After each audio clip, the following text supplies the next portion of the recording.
Hello and welcome to Dunnottar Castle in Aberdeenshire. This ruined medieval fortress once hid the Scottish crown jewels from Oliver Cromwell's marauding army, but today is home to 8 artists going for gold. Prepare for a cliffhanger. It's a brand new series of Landscape Artist of the Year. From 2,000 applications, our judges have chosen 48 of the UK and Ireland's most talented artists to take part in 6 extraordinary heats, using everything from pens and paints to lino and collage. Apart from not having 3 hands, it's going great. How much time have we got? Can I finish tomorrow? From urban panoramas to historic battlements. It's romantic and it's full of brooding mystery. If I had to sum you up, romantic and full of brooding mystery would be pretty good. Producing spectacular artworks, whilst battling the changeable British weather. I'm having a real problem today. I'm having to secure everything because it keeps blowing away. They have just 4 hours to produce an artwork that could catapult them through to the semi-final. At stake is a prestigious £10,000 commission for the Science Museum to create an artwork celebrating the Orkney Islands and their key role in the sustainable energy revolution. But first, their artistic talent must be assessed by our trio of judges. Kate Bryan, Kathleen Soriano and Tai Shan Scherenberg. Once you've done the printing, you don't go back and draw over the top. Oh, no, you're right, I do. Sorry. Yes, I do a lot of things. God damn it. In each heat, we're joined by 50 additional artists, our magnificent wildcards, always on hand to paint the unexpected. Serena, we've given you a beautiful castle over here. Stunning, enigmatic. You've painted that cliff over there. So take a seat and grab a cuppa whilst we begin our hunt for this year's Landscape Artist of the Year. It's too horizon-y. It's like the head on a pint of beer. Oh, nice, yeah. Oh, yeah. That's the happiest I've seen you all day.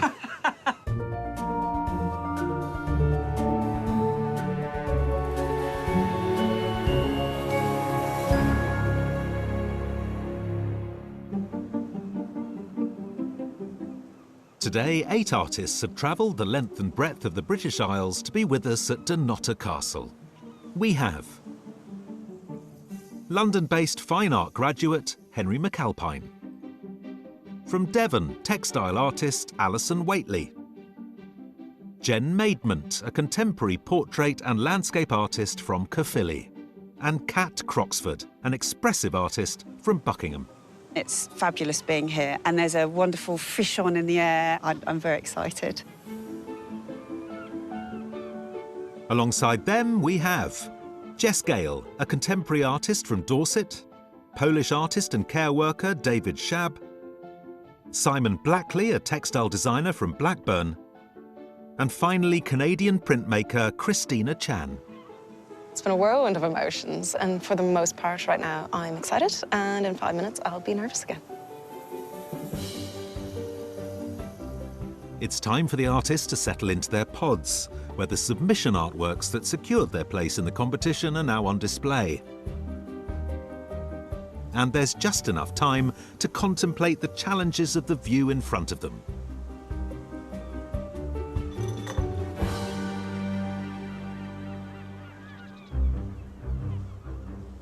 Artists, you have 4 hours to complete your winning masterpieces. Wish you all the best of luck. Your time starts now.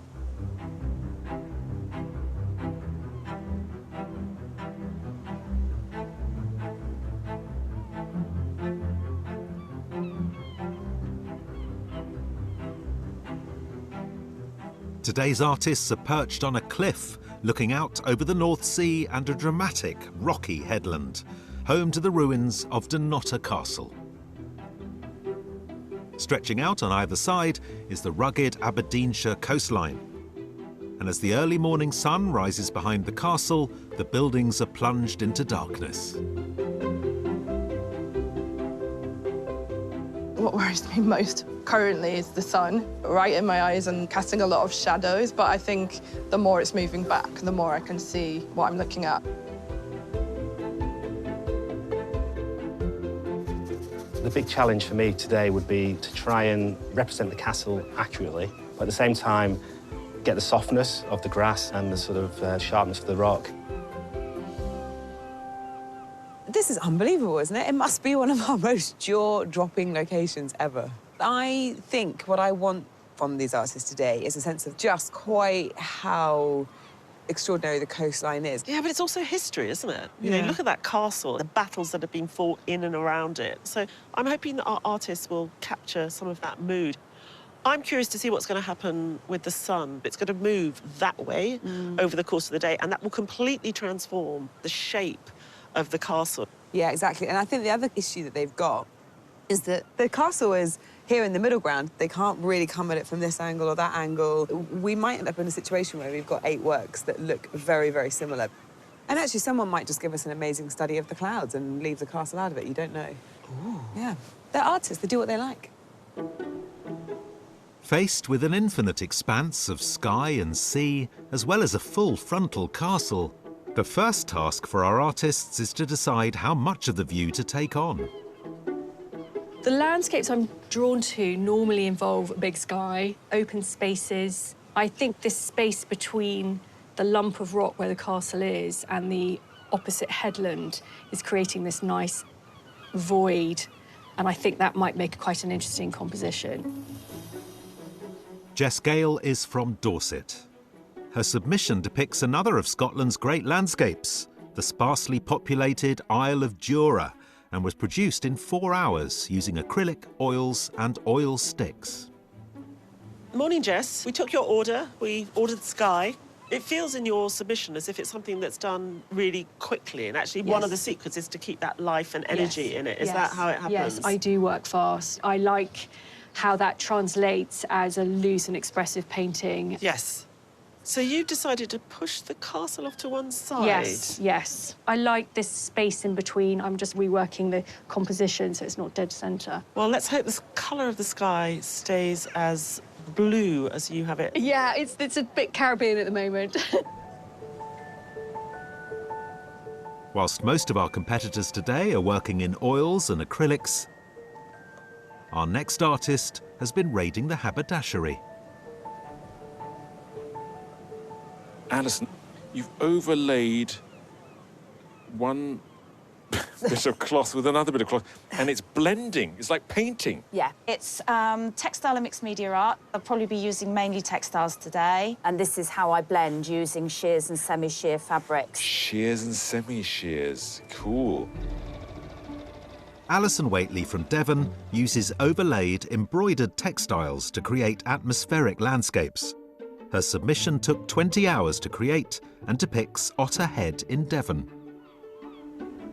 Alison, your submission, it's a very moody scene. Yeah, I have a very sort of watercolour-y feel to my work. In the sense you are more of a painter than a drawer.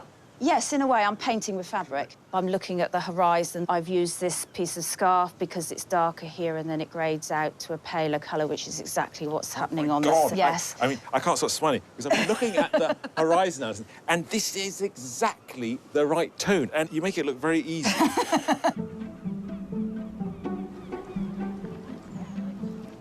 Just down the path and up a hill, another gaggle of artists are perching themselves and all of their painting paraphernalia on the next headland. It's our 50 wildcards, bringing their own sense of festival to the day's painting. It feels like just a very kind of community vibe, and everyone just mostly out for the fun of it, as opposed to being hardline competitive. But you've got to be in it to win it. And only one artist will be chosen today to go into a pool of wildcard winners, just one of whom will be selected for a place in the semi-final. I'm hoping as the day progresses, the sun will cast a nice shadow on the left side, and you got this nice, godly, beautiful baby blue sea. Definitely going to capture that on my painting.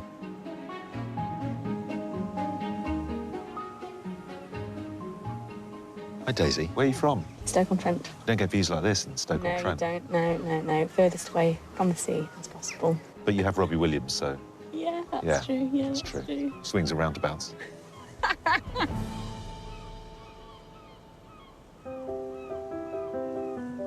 Although some of our artists today are used to plein-air painting, for others, adapting their process to working in a field on the side of a cliff is a different kettle of fish. I've mapped out my composition. I'm going to be kind of flitting across, drawing, painting, printing, and usually create my work in the studio. I'm going to try and bring it out here, obviously seamlessly and without any problems whatsoever. Christina Chan moved to the UK from Canada to study printmaking in London. She creates her works by sketching out her composition before pressing it onto a layer of ink and drawing or painting over the top, as seen in her submission landscape of the Australian bush. So, Christina, let's talk about your submission. It's very atmospheric. Yes, it's made through building up layers of tone. And you've done the drawing of the rock and the castle. Yes. So right now I'm just setting up to do some printing on top. OK. So what I'm going to do is I'm going to roll ink onto the acetate. I then press it into the paper. And then you peel it off, and you're never quite sure what it's going to be like. And that's part of the joy of it. It's part of the joy, it's part of the stress. It's... OK. What happens when you turn up to an art competition with small, square canvases and you're faced with a broad, horizontal vista?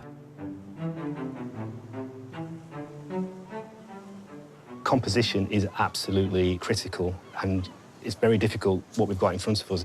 It's just making sure I can capture everything of it, really. I've decided to go for 3 paintings, so now I can get the full width as a panoramic.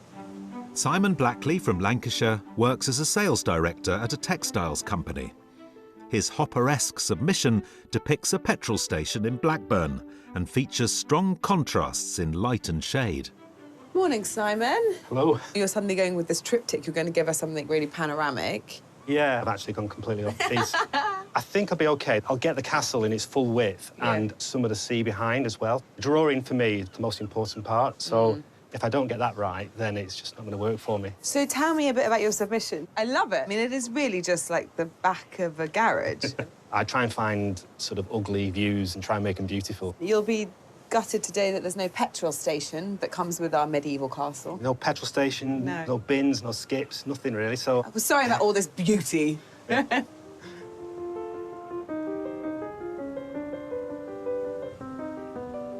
The artists are nearing the end of their first hour. So this first layer of print is just a bit of grey, kind of working in the sky. I've mixed it a bit light, but I'm just going to continue and build, really.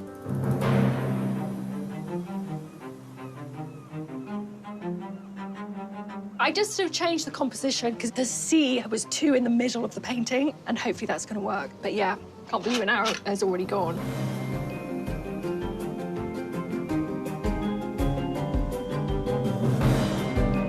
I'm doing all right. I've just changed my mind about the fabric that I want to use for the castle, so I'm just having a recut, but we'll see how we get on.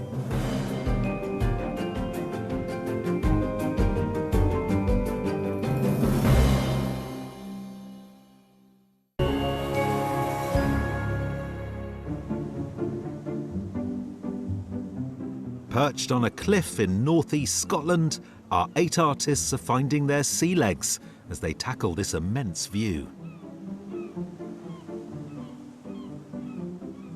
For one, the interplay of the morning sunlight and the dark castle walls is playing to her strengths. I like high contrast and I like strong colours. So I start on a black underpaint. So I have to layer up the paint in order to get to those lightest areas, and it gives it a little bit of drama. Kat Croxford is based in Buckingham.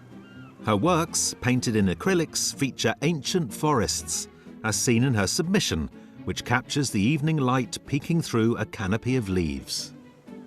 Your submission, I mean, it looks like a beautiful forest with the light coming through.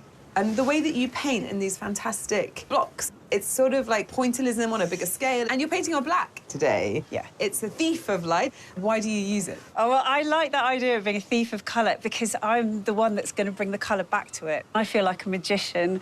I'm conjuring this light into existence. Yeah, I like it. You really see that in the undulations of the rock there and the greenery. I mean, that black really helps you get that contrast quite quickly. Yeah, and that's the aim. It's almost a cheat, really. Well, I like it. Very tantalising. Thanks so much.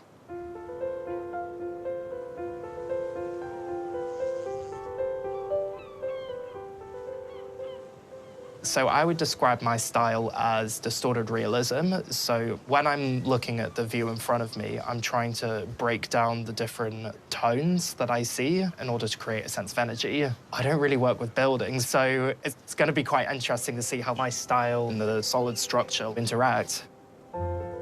Fine art graduate Henry McAlpine is based in London. His work is strongly inspired by the bold, distorted style of the Futurist movement, and his submission depicts the view from his childhood home in Northumberland. Henry, you crazy futurist. This is the sky you're tackling. What's happening out there? So I've gone for quite a dominant sky. I think a lot of the shapes do kind of come from the clouds. And once you get one shape in, does that sort of suggest another? I think there's a slightly sort of improvised rhythm to it. I like that. It's a bit like music. A little bit, yeah. Now, let's talk about your submission. The shapes, in a sense, make absolutely no sense. I like having something that is almost identifiable, but not being able to pick it out straight away. You like your viewers to have to work for it. Yes.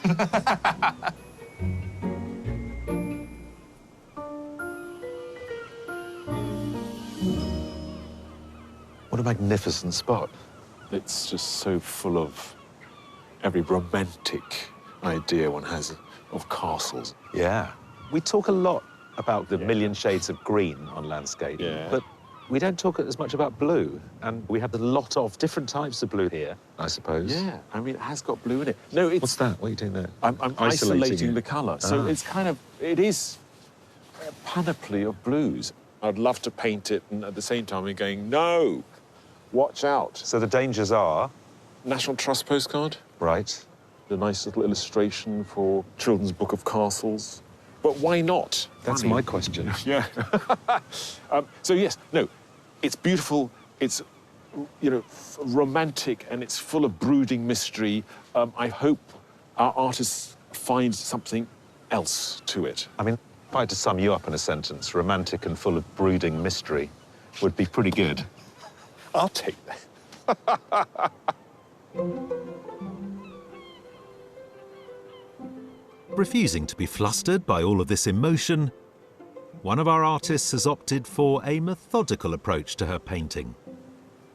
I love to paint in flat blobs of colour, building a painting sort of like it's a puzzle. I guess it's a little bit like paint by numbers with my own sort of colour choices. I do want some detail, but I do like quite big flat areas of colour as well. Jen Maidment is a contemporary artist based in Caerphilly. Her artwork combines a graphic, blocked-out style with passages of painterliness, as seen in her submission, which depicts a friend in her garden. Jen, when I think about your submission piece, obviously, you know, it's very verdant and green, and you have a way in which you treat the green as well. It's quite graphic. Graphic, yeah. Will you be able to do that here today? I hope so, yeah. Will we see those similar sort of groupings of shapes like you did in your submission? That's what I'm aiming for, yeah. OK. It's still a form of realism. OK. But the closer up you get, you realise that that's a pattern. Well, you've made an interesting start. Thank you. They say you can witness every season in one day in Scotland. So, after a morning of sun, how will the artists adapt to the challenges of today's unpredictable weather? For me, personally, to paint landscape is the most important is, I think, is light. So I usually choose the subjects with the strong contrast between sun, light, and shadows. Today, the sunshine is lovely on these cliffs, so I can see in my mind the painting already. Care worker David Shab is from Poland and now lives in Bristol. His submission, painted in his characteristic bright colour palette, depicts a winter scene from his hometown. So, David, let's talk about your submission. The apartment blocks don't look particularly attractive, but it's a very happy painting. I try to find a happy, sunny way to paint all my Okay. paintings. I don't have a grey and sad paintings. Okay. This morning it was sunny. Now the weather's moving in. Does that matter? Sun and light is very important to me. This morning was lovely sunshine. I try to keep in my mind what I saw in the morning. Okay. So that's why it's a nice and light green here. Well, look, it's looking very joyful, and I love your mark making, so please continue. Over on the next headland, our 50 wildcard artists are well underway with their coastal masterpieces. Keeping an outdoor workstation tidy can be difficult, but one artist has thought of something absorbent enough to deal with any mess. I do pastels and I'm doing ink, and it gets really messy. So in my hand here is my very trusty nappy to wipe off all the stuff and wipe my hands off.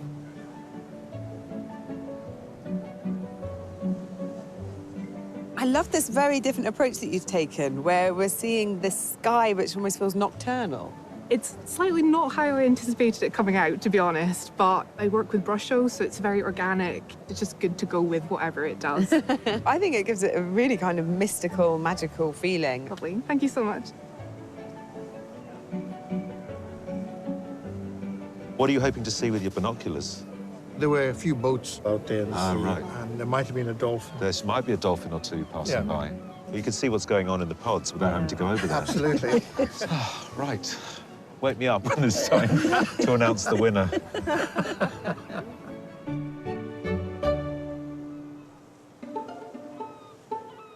As I bed down for a nap, my friend with the binoculars tells me the pod artists are nearing the halfway mark in the competition. It takes a lot of layers to cover the black, which is good because that first layer, I can work out a lot of problems. So it'll get there, it'll get there.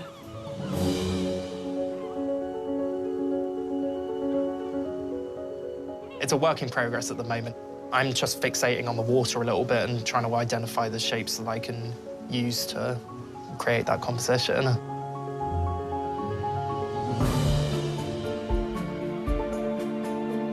I'm concerned about colour choice. It's very wishy-washy at the moment. I'm also worried about bugs sticking to it. There's a lot of like little tiny flies. I don't want to die in my painting.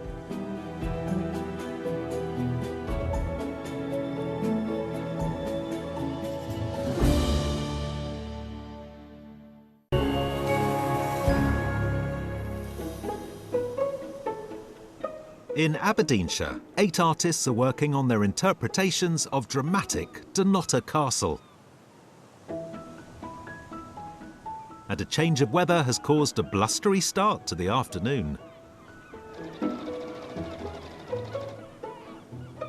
So I've used some tree bark just to give a little bit more of a 3D effect, really. I'm having a real problem today with the wind blowing everything away. I'm having to secure everything because it keeps blowing away.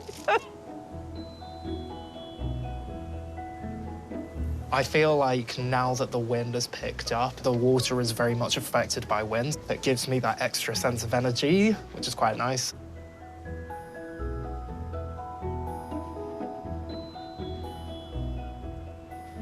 Christina, there's lots of different processes happening. I can see that you've got your printing materials. I tried to make a little makeshift printing station, which all in all worked, except the wind picked up. Ah, well, the wind will do that. I'm using this really thin Japanese paper, so every time I went to kind of put it back, take a step back and look at it, it would fly. Whip around. You know, it just went for a walk. You were lucky it didn't go too far. So then basically decided I was gonna paint into it, draw into it, and adjust on site. I mean, with views like this, why limit yourself? Yeah, exactly.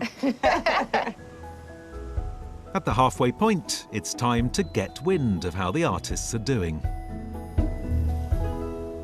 So today, 21st century art meets 15th and 16th century ruins. Who's winning?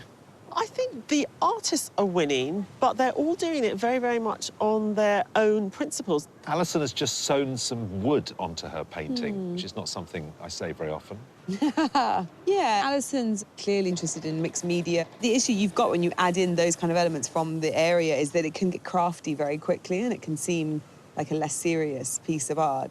I think Alice is very good at matching what she sees with overlaid bits of cloth. And now she's got to the castle, the equivalent she's finding is a bit too much, almost. So I think she's got to try to bring a subtlety into it.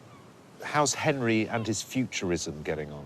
I'm a real sucker for the futurist, and Henry is making it utterly relevant and compelling today. And I really like the fact that he's been challenged because he doesn't normally paint any object. And actually now he's got to deal with the castle. And I love his treatment on it, actually. And it does talk about today. Somehow I'm sitting in this wind here, and yeah, Henry's talking about the wind. You know, there's stuff moving. It's wonderful.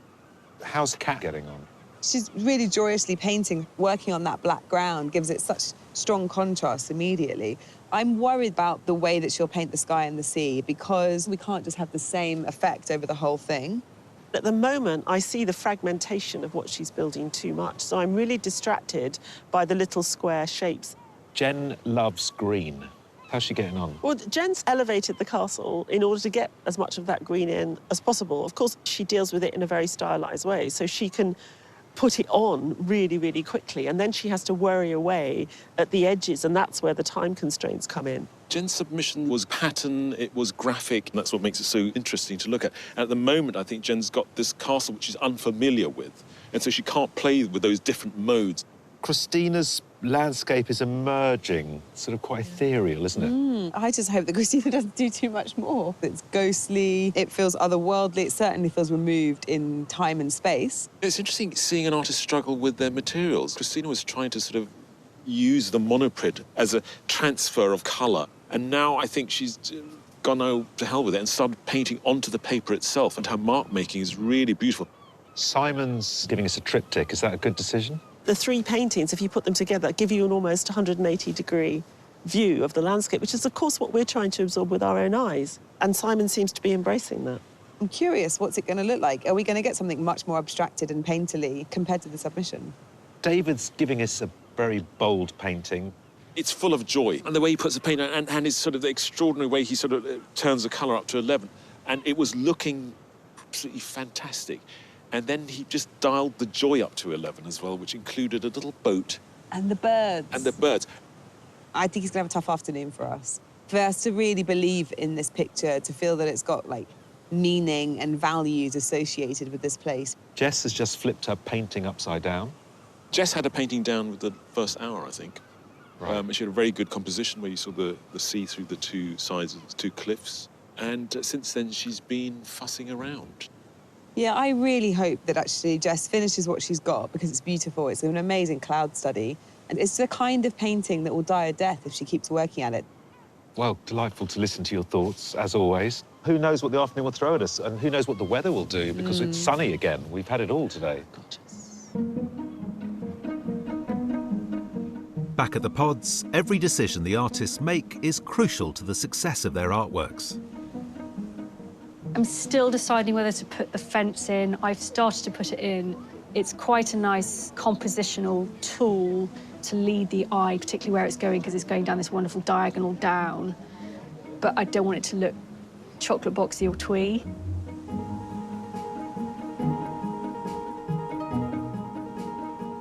Hi, Simon. It's an incredible spot. And to think of all the history that's been there, I mean, does that impact the way you approach it? So I put a touch of red to the bottom of the painting to, I guess, to give some signature back to in the history of the castle, thinking that the castle's not always been a nice place and there could be a bit of evil lurking in the castle. Bloody episodes. Well, I'm sure it wasn't pleasant in there at one point.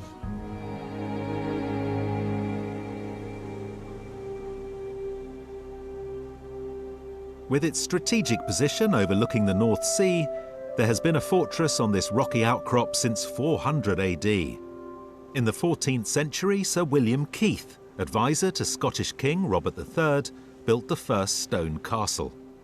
And for the next 300 years, his family used it as a base for resistance against the English crown. In the mid-1600s, during the Anglo-Scottish War, the castle was the hiding place for the Scottish crown jewels, the honours of Scotland. The honours of Scotland would have typically been kept down in Edinburgh Castle, but they were moved here in 1651 to try to safeguard them when Oliver Cromwell entered Scotland with the aim of destroying them. They were here for 8 months, Cromwell's forces were camped outside. Once they started bombarding the castle, the forces inside surrendered.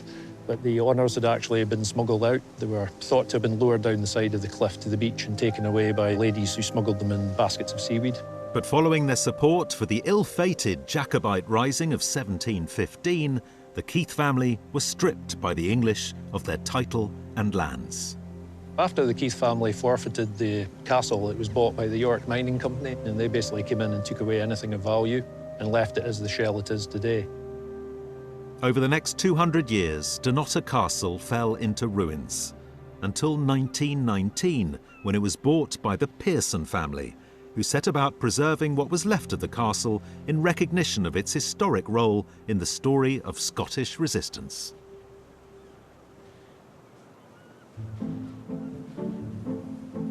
Down on the cliffs, the sun is nearly setting on the wildcard's day of painting. It's going okay, I think. It's like the cake's about to go in the oven, but you don't really know until it comes out and taste it, then you realise you've forgotten the salt or forgotten it. That's my analogy. Hello. Serena, we're giving you a beautiful castle over here. Stunning, enigmatic, beautifully placed. You've painted that cliff over there. What's that all about? I think I'm probably a bit too intimidated by the castle. Ah, OK. But I do love cliffs and more landscape rather than buildings. Well, it's looking great at the minute. Whether my fellow judges will be expecting a castle, I don't know. And that moment has arrived. Our three judges must now choose just one of the artworks produced today. Hello. Hello. You are a wildcard winner.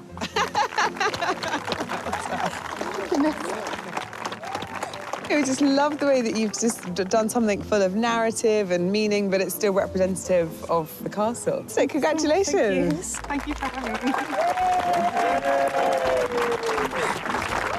And it's Rebecca Patterson's atmospheric nighttime scene that's the judge's favourite. I can't believe it. It's amazing. I was so surprised to be chosen. I just did not expect it at all. Just incredible people here, so just unbelievable. Rebecca from Aberdeen will enter a pool of wildcard winners from all 6 heats, just one of whom will be chosen to take part in the semi-final.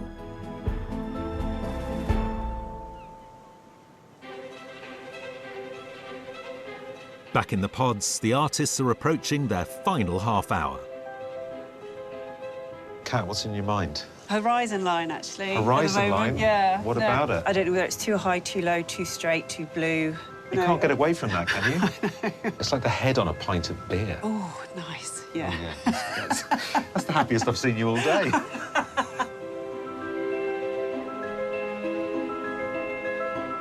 I still have quite a lot of work to do on the cliffs. Wondering what to do with the foreground. It's definitely something I need to focus on a little bit more, I think.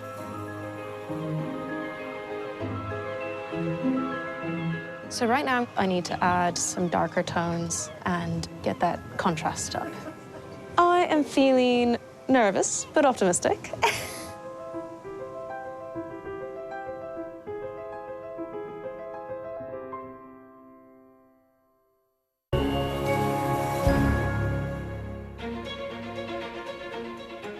It's crunch time for our 8 artists as they near the end of their 4-hour challenge, painting Aberdeenshire's ruined Dunnottar Castle. I think I finished. It wasn't easy, to be honest, because the sun moved very quick. So I needed to change the colors a few times. I want to just stay and relax and enjoy the lovely time here.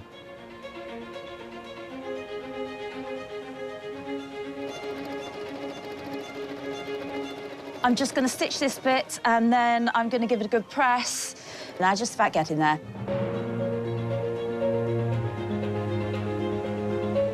I'm quite glad I went for a triptych. I've never done one before. I think if the next time I do one, I'll give myself about 4 days.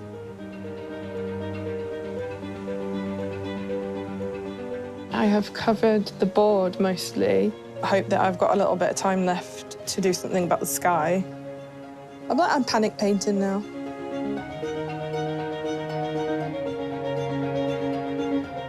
Artists, you have 5 minutes left. 5 minutes. Oh my God.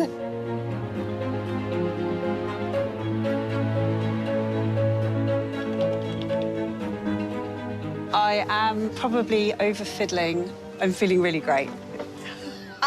Does that sound convincing? No.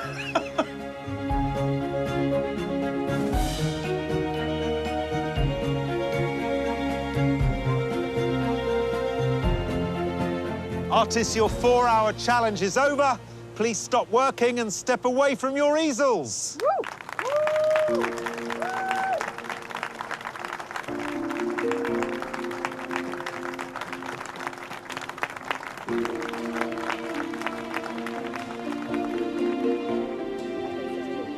It went really quickly, I It thought. did go very fast. Yeah.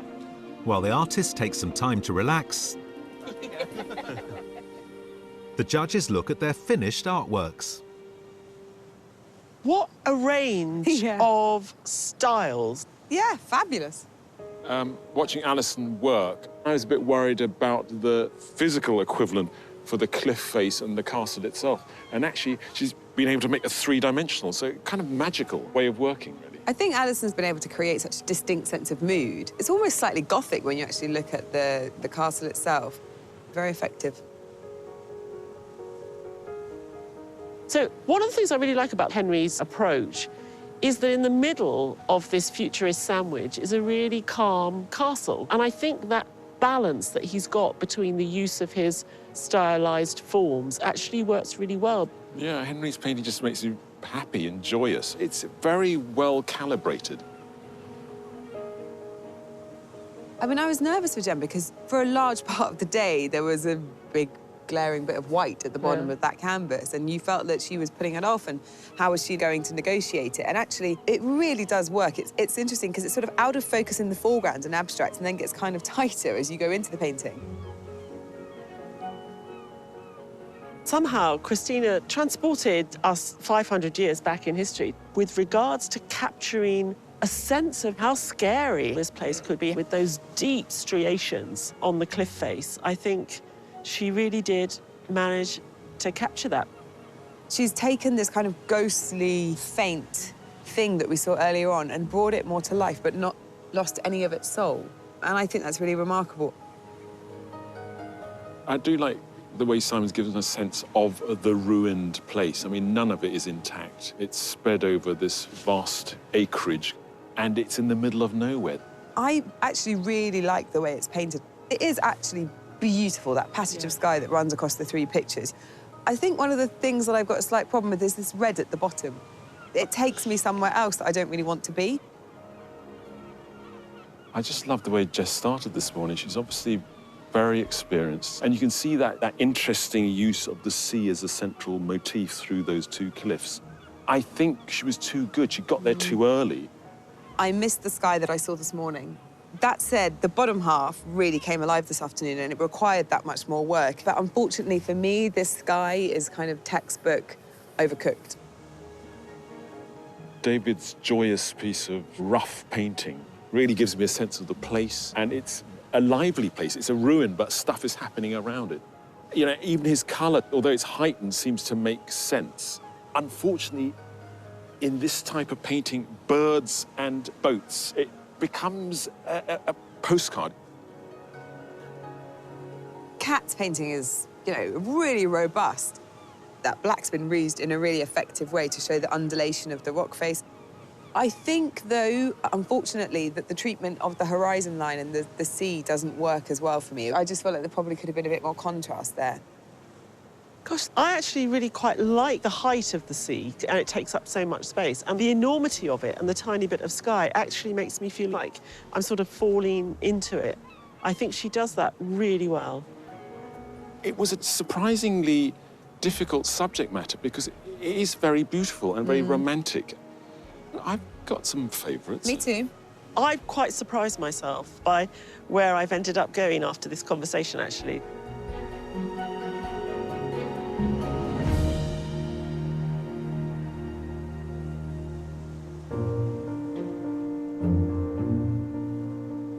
Artists, thank you for all your sterling work today.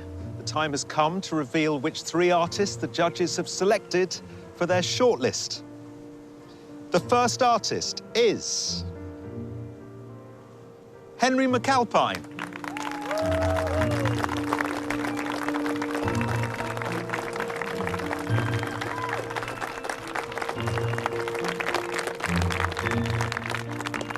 The second artist on the shortlist is Jen Maidment.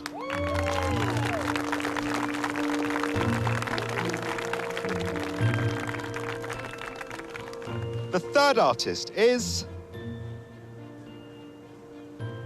Christina Chan.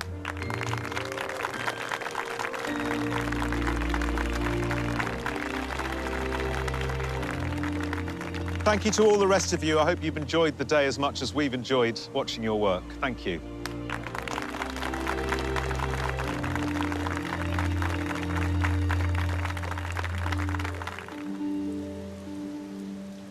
As the heavens open, the judges must decide on one artist to go forward to the semi-final. To help them, they take a look at today's works alongside the artist's submissions. So we've had a glorious day of painting in this incredibly dramatic location. We've had everything the Scottish summer can throw at us. We're left with 3 artists. Looking at Henry's 2 paintings side by side, I mean, it's a riot of colour and joy, isn't it?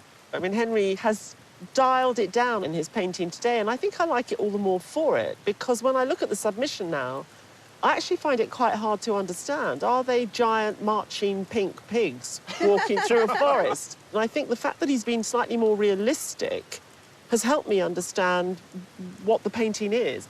I'm not mad on the foliage in the foreground. I think it's too fussy. I think he needs to believe in his style enough. But joyous, full of colour, an artist really playing around with art history.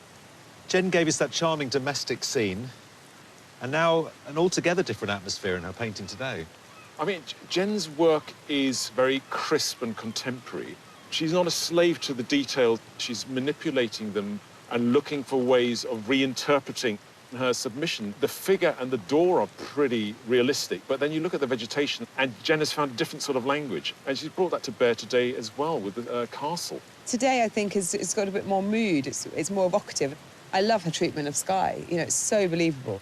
Christina's painting today, of all the paintings, I think, was hardest to see where it was going. Yeah, when I see Christina's 2 works side by side, I realise that they're about traversing really difficult terrain. You know, it's almost like you have to fight to get across these landscapes. So I like that strangeness. That's what the work is. It's strange. Such an organic feel to it. It became like a plant sort of growing on the paper. Very different from all the artists today. Well, there we go. This dramatic location has produced some wonderful work today. But we need a winner. Yep. And a rainbow.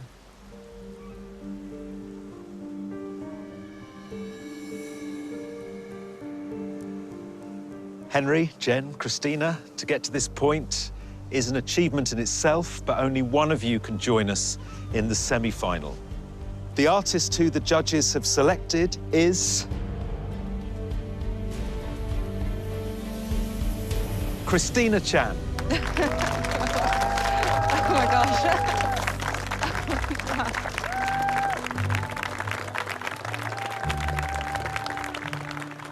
I feel overwhelmed. This is incredible. It's been an incredible day, and it's a bit mad. I don't think it's really sunk in. Yeah.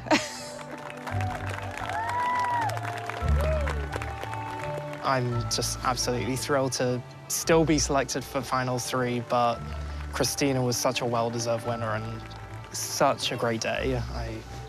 I'm just lost for words right now. Christina's submission and today's work are both living things.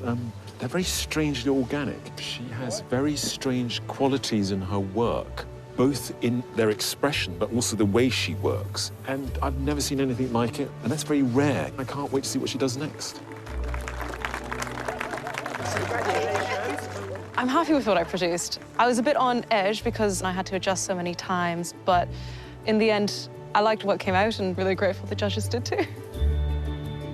If you'd like to be a pod artist in next year's competition, or want to find out more about the work of our featured artists, visit skyartsartistoftheyear.tv.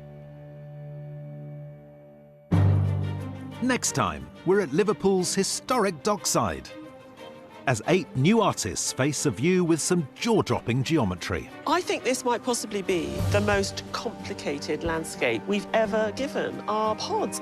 So who will get themselves in a pickle with perspective? I regret maybe not keeping it a bit simpler. Getting hot now, feeling the heat. And who will take it all in their stride? I'm having a great time. It's brilliant.